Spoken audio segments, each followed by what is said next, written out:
Ó, atenção, a gente vai acompanhar agora o pronunciamento do presidente Temer. Ele acaba de chegar ao salão. É o primeiro pronunciamento depois que ele foi denunciado por corrupção passiva ontem à noite pelo Procurador-Geral da República. Vamos acompanhar.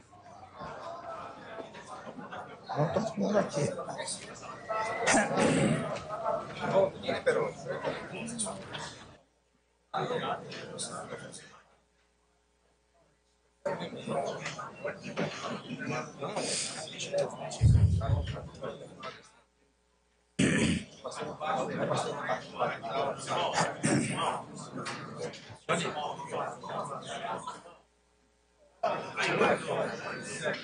Tá bom. Isso, Sônia. Agora sim, uma companhia feminina. Eu não tinha lhe dado oi ainda. Tá bom, presidente? Tudo bem? Dormiu bem, Leitinho? Graças a Deus. Muito bem. Ótimo. Ótimo.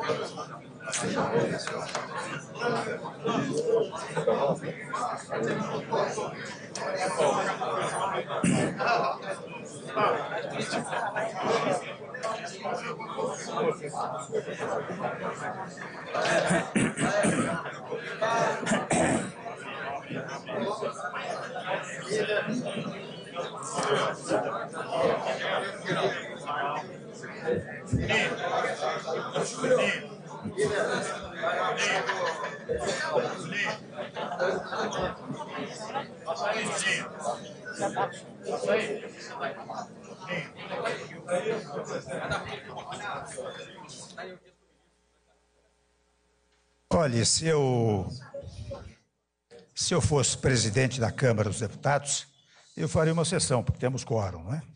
Eu quero agradecer muitíssimo, a propósito, a presença dos colegas senadores, colegas deputados, senhores ministros. Foi até um aviso de última hora. Eu estou agradavelmente surpreso com este apoio extremamente espontâneo, né? Quero agradecer muito aos senhores e às senhoras. E o meu objetivo aqui, agora me dirijo mais uma vez cumprimentando a imprensa, né? Toda a imprensa brasileira, não sei se há internacional também, mas eu quero me dirigir à imprensa para salientar preliminarmente, que eu me sinto no dever de fazer esta declaração. Não vou chamá-lo de pronunciamento, acho que é um pouco pretensioso, mas é uma declaração, de alguma maneira, esclarecedora, tendo em vista uma denúncia ontem apresentada. Vocês sabem que eu sou da área jurídica. Eu não me impressiono muitas vezes com os fundamentos, ou quem sabe até a falta de fundamentos jurídicos, porque eu advoguei por mais de 40 anos. Então sei bem como são essas coisas. Eu sei quando a matéria é substanciosa, quando tem fundamentos jurídicos e quando não tem. Então, sob o foco jurídico, a minha preocupação é mínima. É claro que eu aguardarei, com toda tranquilidade, uma decisão do Judiciário. Respeito absoluto meu pelas decisões judiciais. Mas, evidentemente, se fosse só o aspecto jurídico, eu não estaria fazendo este esclarecimento à imprensa brasileira e ao povo brasileiro. Eu o faço em função da repercussão política e, particularmente, em função do ataque injurioso, indigno, infamante à minha dignidade pessoal. Convenhamos, de vez em quando eu brinco, que eu já tenho mais de 50 anos. E eu tive, ao longo da vida, uma vida, graças a Deus, muito produtiva e muito limpa. E exatamente neste momento em que nós estamos colocando o país nos trilhos, é que somos vítima, né, dessa infâmia de natureza política. Os senhores sabem que eu fui denunciado por corrupção passiva. Notem, vou repetir a expressão, corrupção passiva, a esta altura da vida, sem jamais ter recebido valores, nunca vi o dinheiro e não participei de acertos para cometer ilícitos. Afinal, isto é que vale. Onde estão as provas concretas de recebimento desses valores? Inexistem. Aliás, examinando a denúncia, eu percebo, e falo com conhecimento de causa, eu percebo que reinventaram o Código Penal e incluíram uma nova categoria, a denúncia por ilação. Se alguém cometeu um crime, e eu o conheço, ou quem sabe se eu tirei uma fotografia ao lado de alguém, logo, a ilação é que eu sou também criminoso. Abriu-se, portanto, meus amigos, deputados, deputadas, senadores, senadoras, minhas senhoras e meus senhores, um precedente perigosíssimo em nosso direito. Esse tipo de trabalho trôpego permite as mais variadas conclusões sobre pessoas de bem e honestas. Até dou um exemplo, se me permitem. Como nós estamos falando de ilações, a ilação inaugurada por esta denúncia, né? Ela não existe no Código Penal, permitiria construir a seguinte hipótese: um assessor muito próximo ao Procurador-Geral da República, e dou o seu nome, e dou o nome por uma única razão, porque o meu nome foi usado deslavadamente, inúmeras vezes, na denúncia. Havia até, digamos assim, um desejo de ressaltar, quase em letras garrafais, o meu nome.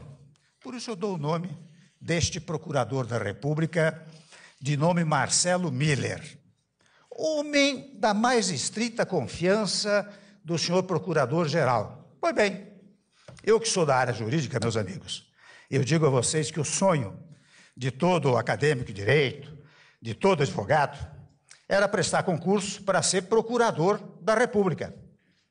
Pois bem, esse senhor, que eu acabei de mencionar, e lamento ter de fazê-lo, deixa um emprego que, como disse, é um sonho de milhares de jovens acadêmicos, advogados, abandona o Ministério Público para trabalhar em empresa que faz delação premiada ao Procurador-Geral.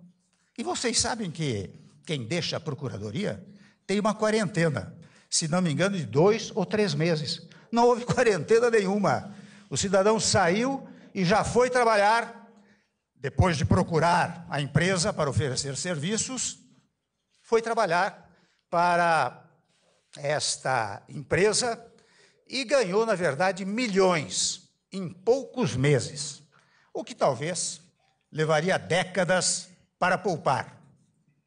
Garantiu ao seu novo patrão, o novo patrão não é mais o procurador-geral, é a empresa que o contratou, um acordo benevolente, uma delação que tira o seu patrão das garras da justiça, que gera, meus senhores e minhas senhoras, uma impunidade nunca antes vista. Basta verificar o que aconteceu ao longo desses 2, 3 últimos anos para saber que ninguém saiu com tanta impunidade. E tudo, meus amigos, ratificado, tudo assegurado pelo Procurador-Geral. Pelas novas leis penais, que eu estou dizendo da chamada ilação, ora criada nesta denúncia, que não existe no Código Penal, poderíamos concluir nessa hipótese que eu estou mencionando, que talvez os milhões de honorários recebidos não fossem unicamente para o assessor de confiança, que, na verdade, deixou a Procuradoria para trabalhar nessa matéria. Mas eu tenho responsabilidade. Eu não farei ilações. Não farei ilações. Eu tenho a mais absoluta convicção de que não posso denunciar sem provas. Não posso fazer, portanto, ilações, não posso ser irresponsável. E no caso do senhor grampeador, O desespero de se safar da cadeia moveu a ele e seus capangas para, na sequência, haver homologação de uma delação e distribuir o prêmio da impunidade. Criaram uma trama de novela. Eu digo, meus amigos, minhas amigas, sem medo de errar, que a denúncia é uma ficção. E eu devo explicações, como disse, ao povo brasileiro, a cada cidadão brasileiro, especialmente a minha família e amigos. Porque, olha, eu vou fazer um parênteses aqui. Não há nada mais desagradável, os senhores serem familiares, do que a sua família estar a todo momento ligando a televisão ou os jornais e dizendo que o seu irmão, o seu tio, o seu pai é corrupto. Não há nada mais agradável que isso. Este é o ponto que mais me toca, né? Então, talvez, neste tópico da dilação, pelas novas leis da dilação, da ilação, que disse, ora, criada pela denúncia, poderíamos talvez concluir que os milhões não fossem unicamente para o assessor de confiança que deixou o cargo de procurador da República. E eu volto a dizer que eu não quero fazer ilações, não denuncio sem provas. O que eu tenho consciência é que não posso criar falsos fatos para atingir objetivos subalternos. Por tradição e formação, eu acredito na justiça. Não serei irresponsável. O desespero de se safar da cadeia, né, que moveu o cidadão Joesley e seus capangas. Né? Foi isto que fez com que se houvesse a homologação de uma delação e a distribuição de um prêmio de impunidade. Eu volto a dizer que a denúncia é uma ficção, volto a sustentar que eu devo essas explicações, por isso estou insistindo nelas, talvez esteja sendo um pouco longo, e tentaram imputar a mim, como sabem, um ato criminoso, e não conseguirão, porque ele não existe jurídica e politicamente.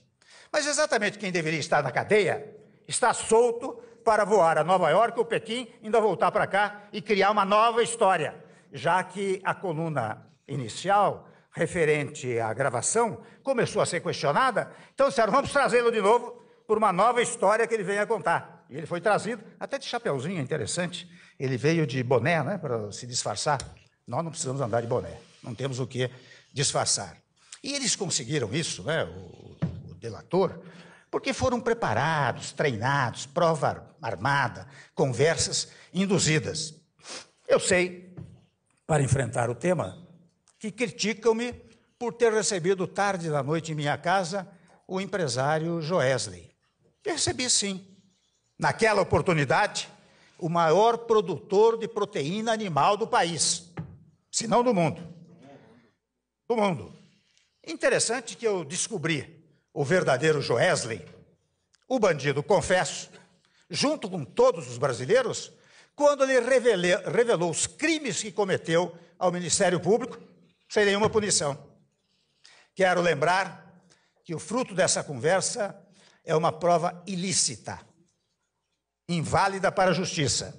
Basta até dizer aos senhores e senhoras, quem deitar os olhos sobre a Constituição, eu recomendo a leitura do artigo 5º, inciso 56, onde está dito expressamente como direito fundamental que não se podem admitir provas ilícitas. Ora bem, essa gravação foi questionada por um jornal, 2 jornais, 3 jornais, pelo perito que eu coloquei, e agora mesmo, na pesquisa feita seriamente pela Polícia Federal, pelo seu Instituto de Criminalística, está dito que há cerca de 120 interrupções, não é? O que torna a prova inteiramente ilícita. E não fosse isso, a verdade é que quem lê a degravação, quando querem me imputar a ideia de que eu mandei pagar isso, mandei pagar aquilo, ao contrário. O que está dito na sequência de uma frase que o cidadão diz que é amigo de um ex-deputado, mantém boa amizade, eu digo mantenha isso, pois a conexão que se pretendeu fazer, daí a ilação, essa nova teoria do direito penal, que os alunos da Faculdade de Direito vão ficar de cabelos em pé quando souberem dessa nova teoria, não é?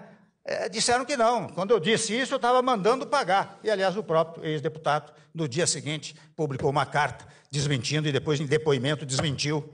Pois são esses fatos que me assustam, porque as regras mais básicas da Constituição não podem ser esquecidas, jogadas no lixo, tripudiadas pela embriaguez da denúncia que busca a revanche, a destruição e a vingança.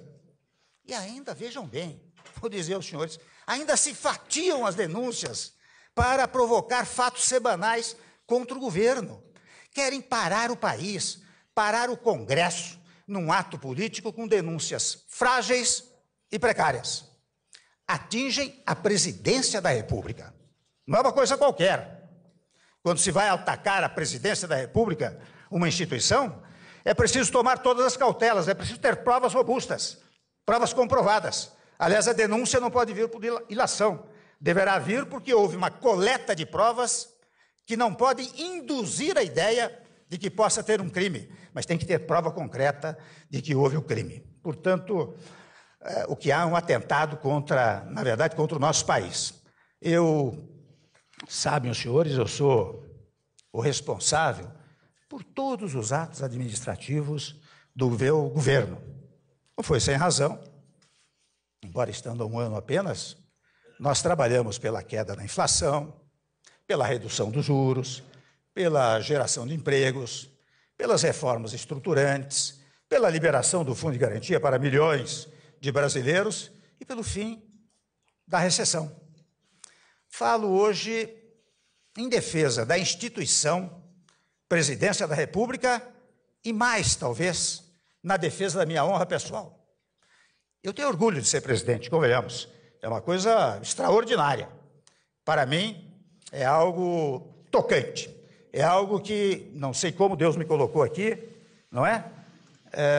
Dando-me uma tarefa difícil, mas certamente para que eu pudesse cumpri-la. Portanto, tenho honra de ser presidente, especialmente, não porque sou presidente apenas, Jorge, mas é pelos avanços que o meu governo praticou.